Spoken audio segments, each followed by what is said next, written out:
Hi everyone, in this video we will look at where can we write our SQL code. These are the topics of today's lecture. So basically there are three main ways to write SQL code. First is RDBMS software where we can directly use terminal. Second is database tools which provide us graphical user interface from which we can write our code. Or third way is using any programming language. First way is RDBMS software. As we can see in the diagram that whether we use RDBMS software or graphical user interface or any programming language, we will require to go through the RDBMS software to interact with the database. So to start a RDBMS software, first of all we will need to install it. In Mac we install it by using brew install mysql. As you can see in the picture, I have already installed it. After that you will start this software. For that you will write brew services start mysql, which will start mysql in the background.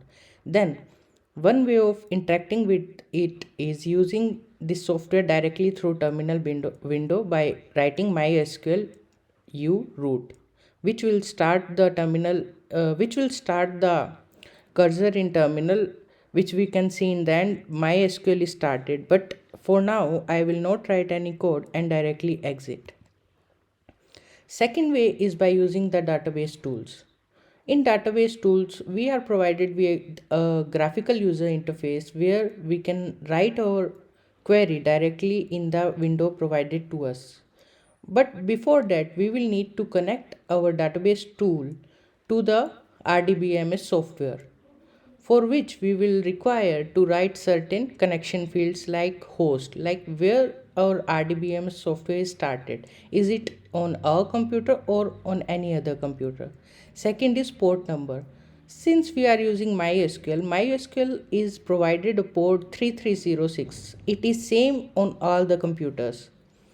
Next is database. Database means the name of the database, like what name you have given to your database. Then comes username and password. If you don't have given any username and password, then they are blank. Next, we can also use programming language, for which we will need to install some kind of connector. As we can see in our code, first of all we need to install MySQL connector Python. Then we will write our code and import mysql.connector, in which we will provide the same connection fields we are provided in the database tool, because the way of interaction is same. We will provide host, database, user and password. Port number is already fixed, so we don't need to provide the port number if we are using MySQL connector to connect to MySQL. Then we will start the connection.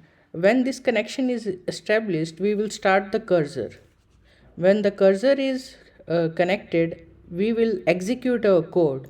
After our code is executed, we will get some result, and we can use this result to do whatever we want to do in by using our programming language.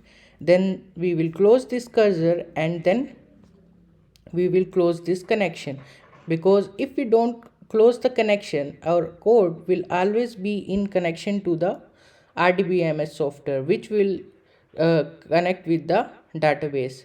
So it is best practice to stop our connection when our work is done with the RDBMS software. Thank you.